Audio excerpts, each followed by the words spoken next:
জায়নবাদী ইসরায়েলের বিরুদ্ধে লড়াইয়ে ইরানের বড়সড় সাফল্য। গতকাল ইরানের আইআরজিসির সাইবার এবং ইলেকট্রনিক ডিপার্টমেন্ট তারা ইরানের সাইবার সাপোর্ট ফ্রন্টের সহযোগিতায় একসাথে ইসরায়েলের সবচেয়ে প্রাচীন অস্ত্র প্রস্তুতকারক কোম্পানি নোভামিলের সমস্ত তথ্য হ্যাক করে নিয়েছে। ইসরায়েল মধ্যপ্রাচ্যের এতদিন সবচাইতে বড় সামরিক শক্তি হিসেবে পরিগণিত হতো, কারণ আমেরিকা এবং ইসরায়েলের বিজ্ঞানীরা অস্ত্র তৈরিতে অনেকখানি এগিয়ে ছিল। আর ইসরায়েলের সবচাইতে বড় বড় অস্ত্র তৈরির যে সমস্ত কোম্পানি রয়েছে, যথা Israel aerospace industries, Elbit systems, এমনকি Rafael advance defence system company, যারা শক্তিশালী অস্ত্র তৈরি করে, যে অস্ত্র দিয়ে আক্রমণ করা যায়। এবং ইসরায়েল পৃথিবীর মধ্যে সবচাইতে বেশি নাম করেছিল আকাশ প্রতিরক্ষা ব্যবস্থাতে। আয়রন ডোম কিংবা ডেভিড স্লিং এর মতো যে সমস্ত আকাশ প্রতিরক্ষা ব্যবস্থা, তাদের যত প্রযুক্তি, সেই সমস্ত প্রযুক্তি এতদিন ধরে তৈরি করে আসছিল যে কোম্পানি, তার নাম নোভামিল। এই নোভামিলের সমস্ত তথ্যকাল ইরান, সহজ করে বললে, চুরি করে নিয়েছে। ইরানের বিজ্ঞানের শক্তি এমন একটা পর্যায়ে পৌঁছেছে যে বর্তমান পৃথিবীতে প্রযুক্তির শক্তি যার কাছে রয়েছে, সেই দেশই আসলে শক্তিশালী। তাই যুদ্ধের ময়দানে শত্রুকে পরাস্ত করার তুলনায় সেই দেশের প্রযুক্তিকে যদি চুরি করে নেওয়া যায়, সেই দেশের প্রযুক্তিকে যদি বিকল করে দেওয়া যায়, এবং ইসরায়েলে বর্তমানে যে মানের অস্ত্র তৈরি করে, যে প্রযুক্তি ব্যবহার করে, সেই প্রযুক্তি যদি ইরানের হাতে চলে আসে, অনায়াসে ইসরায়েলকে পরাস্ত করা যাবে। কারণ তার থেকে অনেক গুণ শক্তিশালী অস্ত্র ইরান তৈরি করে ফেলবে। আর সেই কাজ গতকাল সাফল্যের সঙ্গে সম্পন্ন করেছে ইরান। আর এই ঘটনাকে সারা পৃথিবী অন্য দৃষ্টিতে দেখছে যে ইরানের এক অনন্য জয়। শুধু আমেরিকাকে যুদ্ধের ময়দানে পরাস্ত করেছে ইরান তা নয়, বরং ইরানের এই সাইবার প্রযুক্তি এমন একটা জায়গায় পৌঁছেছে, ইতিমধ্যে গত ৩-৪ মাস ধরে আমেরিকার একাধিক জলের কল, এমনকি ইংল্যান্ডের তাপবিদ্যুৎ কেন্দ্রকেও ইরান বিকল করেছে এই সাইবার প্রযুক্তির মাধ্যমেই। আর তার জন্যই বর্তমানে ইরানকে পৃথিবীর ২ নম্বর ভয়ঙ্কর সাইবার শক্তি হিসেবে দেখা হয় উত্তর কোরিয়ার পরে। পৃথিবীতে উত্তর কোরিয়া সেই দেশ যে দেশে অসংখ্য সাইবার এক্সপার্ট রয়েছে এবং যারা নিয়মিত বিদেশের ব্যাংকে হ্যাক করে তারা টাকা রোজগার করে। আর ইরান হলো পৃথিবীর ২য় ভয়ঙ্কর সাইবার শক্তি। আর যদি আমরা অন্য দিক থেকে দেখি যে সাইবার শক্তির পরিমাণ হিসেবে দেখা হয়, তাহলে বলা হবে ইরানকে পৃথিবীর ৪র্থ সাইবার শক্তি। তবে ইরান সাম্প্রতিক সময়ে তার বিজ্ঞান এবং প্রযুক্তির দক্ষতা ব্যবহার এমন একটা পর্যায়ে তুলে এনেছে যে পৃথিবীর যে কোনো রাষ্ট্রের সঙ্গে ইরান ঘরে বসে লড়াই করে সেই রাষ্ট্রকে ফোকলা করে দিতে পারে। কারণ প্রযুক্তির লড়াই এই একবিংশ শতকে আসল লড়াই। অস্ত্র দিয়ে যুদ্ধ নয়, প্রযুক্তির যুদ্ধই আসল যুদ্ধ। আর সেই প্রযুক্তির লড়াইয়ে ইরান বর্তমানে কামাল করছে। চলুন আজকের এই ভিডিওতে আমরা দেখে নিই নোভামিলের যে তথ্য সাম্প্রতিক ইরানের সাইবার সংস্থা চুরি করেছে, সেই চুরি আসলে কতটা বড় চুরি, ইসরায়েলের কত ভয়ঙ্কর সর্বনাশ হলো হ্যাকিং এর ফলে, সেটা দেখব। এই নোভামিল কোম্পানি আগামী দিনে কতদিন ভুগবে, এবং বিশেষ করে ইসরায়েলের যে মিলিটারি ইন্ডাস্ট্রিয়াল কমপ্লেক্স, যারা অস্ত্র তৈরি করে সামগ্রিকভাবে ইসরায়েলের অস্ত্র তৈরির ব্যবসা কতখানি ধাক্কা খেলো, সেটা বোঝার চেষ্টা করব। পাশাপাশি আমেরিকা এবং ইংল্যান্ডেও ইরান সাম্প্রতিক সময়ে এই সাইবার আক্রমণ হেনেছিল, তার প্রভাব কতটা পড়েছিল সেটাও দেখব। চলুন শুরু করি। তবে শুরু করার আগে আমি আপনাদের বন্ধু অধ্যাপক আব্দুল হালিম আরো একবার স্বাগত জানাচ্ছি। মধ্যপ্রাচ্যে ইতিমধ্যে ইসরায়েল দারুণভাবে কোণঠাসা। ইসরায়েলের বিদায় ঘন্টা ইতিপূর্বেই বেজে গেছে এবং একের পর এক খবর, একের পর এক ডেভেলপমেন্ট ইসরায়েলকে আরো বড়সড় বিপদের মুখে ঠেলে দিচ্ছে।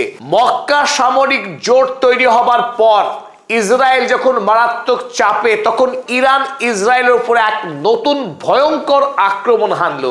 আর এই আক্রমণের কেন্দ্রে দুটি সংস্থা রয়েছে। প্রথমটি অবশ্যই ইরানের ইসলামিক রেভলিউশনারি গার্ড কোর, এই ইসলামিক রেভলিউশনারি গার্ড কোরের যে সাইবার এবং ইলেকট্রিক যে মন্ত্রক রয়েছে, সেই মন্ত্রকে তাবড়তোড় বিজ্ঞানী তারা কম্পিউটার ব্যবহার করে প্রযুক্তির মাধ্যমে, সফটওয়্যারের মাধ্যমে ইসরায়েলের যে সবচাইতে পুরনো এবং শক্তিশালী অস্ত্র তৈরিকারী কোম্পানি, যারা ইসরায়েলের অন্যান্য সকল অস্ত্র ব্যবসায়ী কোম্পানিকে প্রিসিশন টেকনোলজি দেয়, প্রিসিশন টেকনোলজি প্রদান করে।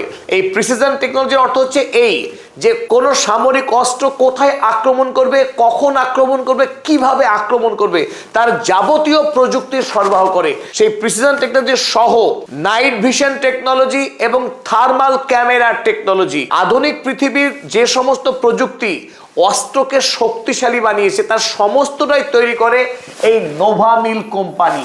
এই নোভামিলকেই গতকাল ইরানের বিজ্ঞানীরা, এই আইআরজিসির বিজ্ঞানীরা প্রযুক্তির মাধ্যমে হ্যাক করে নেয়। আর আইআরজিসির সঙ্গে হাতে হাত মিলিয়ে, কাঁধে কাঁধ মিলিয়ে ইরানেরই অপর সংস্থা সাইবার সাপোর্ট ফ্রন্ট, তারাও এই লড়াইয়ে সামিল হয়েছিল এবং একসঙ্গে এই নোভামিল কোম্পানির যত ডেটা ছিল সমস্ত ডেটাকে হাতিয়ে নিয়েছে। শুধু হাতিয়ে নেওয়াই নয়, ওই নোভামিল কোম্পানির মধ্যে যতগুলো কম্পিউটার ছিল সমস্ত কম্পিউটারকে বিকল করে দেওয়া হয়েছে এবং ওই কারখানায় যত রকম যন্ত্রপাতি ছিল সমস্ত যন্ত্রপাতিকে বিকল করে দেওয়া হয়েছে প্রযুক্তিকে মেরে দিয়ে। আসলে আমরা যে কম্পিউটারকে দেখি সেই কম্পিউটারের ক্ষমতা কিছু নেই, সেটা একটা বাহ্যিক ফিজিক্যাল অবস্থা। আসল শক্তি থাকে তার সফটওয়্যার, আর সফটওয়্যারকে যদি বের করে নেওয়া হয়, সেটাকে যদি বিকল করে দেওয়া হয়, কম্পিউটারের কোনো শক্তিই নেই। আর সেই কাজই করেছে ইরানের এই হ্যাকাররা। আর এই কাজ যে ইরান করেছে তার হাতে নাতে প্রমাণ দিয়েছে সাইবার সাপোর্ট ফ্রন্ট। তারা অফিসিয়ালি এই নোভামিলের কাছ থেকে কি কি ডেটা চুরি করা হয়েছে তার একটা বিস্তারিত তালিকা প্রকাশ করেছে প্রমাণ সহ যে তারা এটা করেছে। আর তাসনিম নিউজ এজেন্সি তারা খবর চেপেছে, লিখেছে cyber group infiltrates heart of Israel's military industries. ইসরায়েলের মিলিটারি যে শিল্প আছে সেই শিল্পের একেবারে হৃদয় চুরি করে নিয়েছে ইরানের হ্যাকার গ্রুপ। তারা লিখেছে নোভামিল আউট অফ অপারেশন। নোভামিল যেটি ইসরায়েলের অস্ত্র তৈরিকারী কোম্পানিগুলির পিতা, বাপ, সেই নোভামিল এখন পুরোপুরি অকেজো হয়ে পড়ে আছে, তার প্রোডাকশন কমপ্লিটলি বন্ধ হয়ে গেছে। চলুন দেখে নিই কি কি ক্ষতি হয়েছে ইসরায়েলের। এক নম্বরে যে বিষয় রয়েছে, 1 TB highly confidential sensitive military data hacked. 1 TB data, 1024 GB। কল্পনা করুন কি ভয়ঙ্কর পরিমাণ তথ্য জমানো ছিল নোভামিলে। এতদিন ধরে ইসরায়েল ক্রমশ একটার পর একটা নতুন প্রযুক্তি আবিষ্কার করেছে এবং সেই প্রযুক্তির মাধ্যমে অস্ত্র বানিয়েছে, ভয়ঙ্কর শক্তিশালী অস্ত্র। আপনারা জানেন যে অস্ত্রের মাধ্যমে গাজাকে গুড়িয়ে দেওয়া হয়েছে। লেবাননে প্রতিদিন মারাত্মক সব আক্রমণ চালাচ্ছে এবং ইসরায়েলের অস্ত্রের কোনো শেষ নেই, এটাই তো পৃথিবী জানে। আর যেখান থেকে তৈরি হয় অস্ত্র সেই জঠর হচ্ছে এই নোভামিল, জঠর হচ্ছে এলবিট সিস্টেম, এলবিট সিস্টেম, জঠর হচ্ছে রাফায়েল এবং অবশ্যই ইসরায়েল এরোস্পেস ইন্ডাস্ট্রিজ, এই IAI। এরা মিলিতভাবে প্রতিদিন প্রতি মুহূর্তের হাজার হাজার অস্ত্র তৈরি করছে। আর এই কোম্পানিগুলিকে প্রযুক্তি দিয়ে আসছিল এই নোভামিল। তাই নোভামিলের প্রচুর পরিমাণে তথ্য রয়েছে, যে তথ্যগুলো অত্যন্ত দামি এবং গোপন। সেই গোপন তথ্যগুলো কম্পিউটারে সঞ্চিত ছিল। সেই সঞ্চিত প্রযুক্তিকে পুরো সেই কম্পিউটার থেকে ছেঁকে বের করে এনেছে ইরানি বিজ্ঞানীরা। 2 number, Israeli precision engineering technology hacked. যে প্রযুক্তির জন্য ইসরায়েল বিখ্যাত, ইসরায়েলকে আক্রমণ করে ধ্বংস করা যায় না। যতই মিসাইল মারা হোক না কেন, ইসরায়েল তার বড় অংশকে আকাশেই ধ্বংস করে দেয়, কারণ তার কাছে রয়েছে আয়রন ডোম প্রযুক্তি, ডেভিড স্লিং, অ্যারো 3 নামক সব তাবড়তোড় শক্তিশালী আকাশ প্রতিরক্ষা ব্যবস্থা। যে ব্যবস্থার কারণে এতদিন বহু আক্রমণ করা হয়েছে আকাশপথে, কিন্তু বড় অংশের মিসাইলকে তারা ধ্বংস করে দেয়। যে রহস্যে, তার নাম অবশ্যই প্রিসিশন টেকনোলজি। এই প্রিসিশন টেকনোলজি ইসরায়েলকে বাঁচিয়ে রেখেছে সাম্প্রতিক সময়ে। এই প্রিসিশন টেকনোলজিকে এবার গতকাল এই হ্যাকাররা, ইরানের হ্যাকাররা চুরি করে নিয়েছে। তাই এখান থেকে অনুমান করা যায় আগামী 2 থেকে 5 বছরের মধ্যেই ইরানও ইসরায়েলের সমকক্ষ কিংবা তার থেকে আরো শক্তিশালী আকাশ প্রতিরক্ষা ব্যবস্থা বানিয়ে ফেলবে। তাই এর গুরুত্ব যে কত অপরিসীম আজকের সময় দাঁড়িয়ে বোঝা যাবে না। আমরা ঠিক এইরকম গল্পই শুনিয়েছিলাম যে আমেরিকার তৈরি জিবিইউ মডেলের বোমা যেটা লেবাননে মেরেছিল ইসরায়েলি সৈন্যবাহিনী, সেই বোমা ফেরত পাওয়ার জন্য ডোনাল্ড ট্রাম্প মরিয়া হয়ে উঠেছিলেন। এই কারণেই যে বোমা ফেটে যায় সে বোমা তত ভয়ঙ্কর নয়, সেই বোমা অধিক শক্তিশালী যে বোমা ফাটে না। কারণ যে বোমা ফাটে না সেই বোমা যদি ইরানের হাতে আসে তাহলে ওই বোমাকে ময়না তদন্ত করে ইরান আরো শক্তিশালী বোমা বানিয়ে ফেলার সক্ষমতা রাখে। ঠিক এই কাজ ইরান অতীতে বহুবার করেছে। আমেরিকার একাধিক ড্রোনকে জব্দ করবার পর সেই ড্রোনকে ভেঙে চুরে নতুন আরো শক্তিশালী ড্রোন বানিয়েছে ইরান। তাই ইসরায়েলের থেকে গতকাল যে সমস্ত তথ্য ইরান চুরি করেছে এটা নিশ্চিত করেই বলা যায় আগামী অল্প সময়ের মধ্যে ইরান বর্তমানের তুলনায়ও আরো হয়তো নতুন যে সমস্ত অস্ত্র ইরানের কাছে ছিল না এতদিন সেই অস্ত্রও বানিয়ে ফেলবে। 3 নম্বর গুরুত্বপূর্ণ বিষয়, almost all important computers disabled and damaged. এই নোভামিল সেন্টারে যতগুলো কম্পিউটার ছিল সেই সমস্ত কম্পিউটারগুলোকে নিষ্ক্রিয় করে দেওয়া হয়েছে এবং তাদেরকে ড্যামেজ করে দেওয়া হয়েছে। তাই বর্তমানে যারা বিশেষজ্ঞ তারা বলছেন আগামী 1 মাস তো বটেই, 1 বছর পর্যন্ত এই নোভামিল অস্ত্র তৈরির এই ফ্যাক্টরিকে নতুন করে কাজে ব্যবহার করা যাবে না। ইসরায়েলের জন্য এটা মহা সর্বনাশ। কারণ ইসরায়েল এতদিন ধরে যে হারে অস্ত্র তৈরি করে আসছিল সেই হারে কিন্তু অস্ত্র তৈরি করতে পারবে না।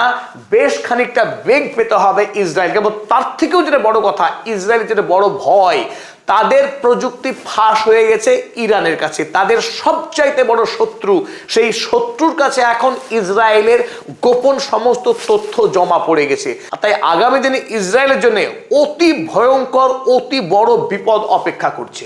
ইরানি হ্যাকাররা গতকাল ইসরায়েলের মাটিতে যে অসাধ্যকে সাধন করে দেখালো এটাই কিন্তু নতুন ঘটনা নয়।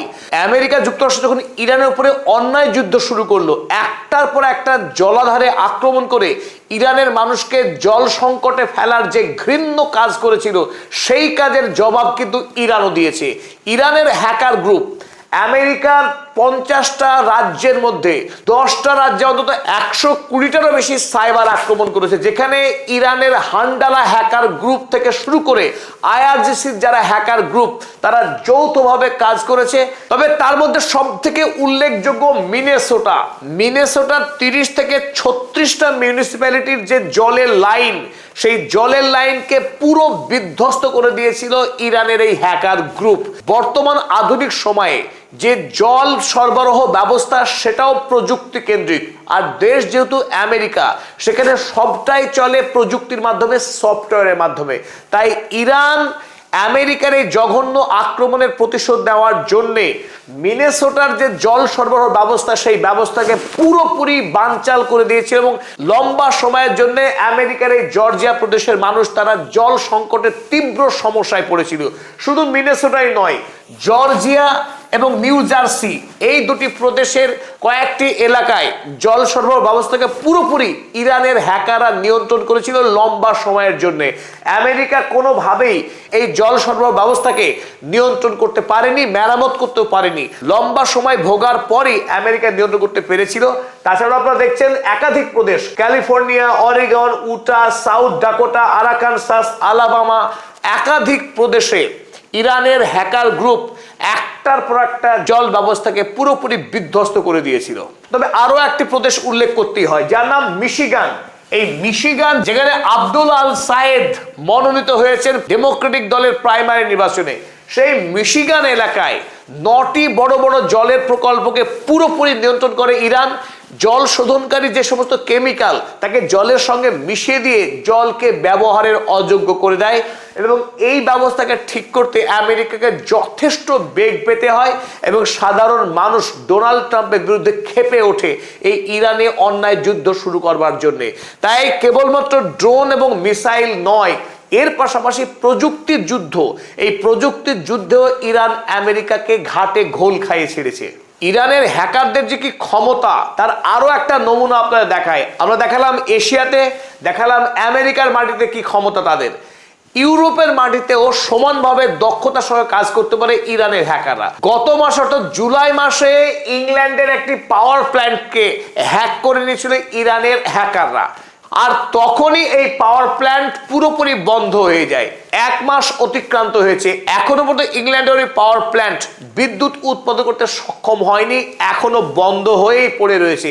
যদিও ইংল্যান্ডের মতো দেশ যাদের প্রযুক্তি, অর্থ, সব শক্তি রয়েছে, তারপরেও এখন তাকে পুনরায় অপারেশনাল মোডে আনা যায়নি। তাই যে কথাকে আমরা আজকের নিবেদনে বারবার হাইলাইট করার চেষ্টা করছি, প্রযুক্তির দিক থেকে যদি কোনো দেশ এগিয়ে যেতে না পারে, আধুনিক বিশ্বের লড়াইয়ে সেই দেশ পরাস্ত হতে বাধ্য। আর সেইটাকে হাড়ে হাড়ে উপলব্ধি করেছে ইরানের বিজ্ঞানীরা, ইরানের অধ্যাপকেরা, ইরানের বিশ্ববিদ্যালয় ব্যবস্থা। তারা তার দেশের শিক্ষা ব্যবস্থাকে এমন একটা পর্যায়ে নিয়ে এসেছে যে পৃথিবীর পশ্চিমা দেশের যে সমস্ত দেশ এতদিন প্রযুক্তির গৌরবে যারা ফুলতো, সেই সমস্ত দেশকেই ইরান বলে কয়ে পরাস্ত করছে।